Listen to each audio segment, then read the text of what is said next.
দেখুন, আপনি এবং আমি কখনোই প্রলুব্ধ হওয়া থেকে বাঁচতে পারবো না। হারাম সবসময় আমাদের সামনে আসবে, আর এটা সবসময় আমাদেরকে আহ্বান করবে। আর শাইতানু ইয়াইদুকুমুল ফাকর, শয়তান তোমাদেরকে দেউলিয়াতের প্রতিশ্রুতি দিবে। অন্য কথায়, যখন আপনি হালাল পথে চলবেন, শয়তান আপনাকে প্রতিশ্রুতি দিবে তুমি সুযোগ হারিয়ে ফেলছো, তুমি বঞ্চিত হচ্ছ, সবাই কত মজা করছে, তুমি অনেক মজা করতে পারতে, তুমি আরো অর্থ উপার্জন করতে পারতে, তুমি আরো ইন্দ্রিয় সুখ উপভোগ করতে পারতে। সেই সব সময় আপনার কাছে বিজ্ঞাপন দিতে থাকবে বিকল্প পণ্যের, বিকল্প পন্থার, নিজের কামনাকে চরিতার্থ করার। কিছু যায় আসে না যে কতটুকু কোরআন মুখস্থ করেছেন, কিছুই যায় আসে না যে কি পরিমাণ তাহাজ্জুদ আপনি পড়েছেন, এগুলো কোনোটাতেই আসে যায় না।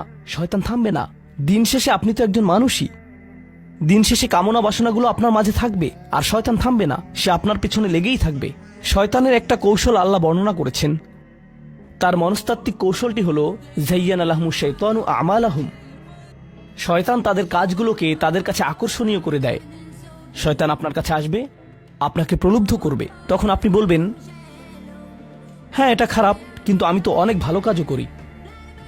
হ্যাঁ আমি এলোমেলো কাজ করছি, কিন্তু আমি তো নামাজও পড়ছি।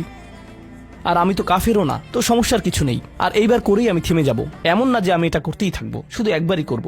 এভাবে নিজেকে সব ধরনের যুক্তি দিতে থাকেন, নিজে নিজে এটাকে বৈধতা দিতে থাকেন।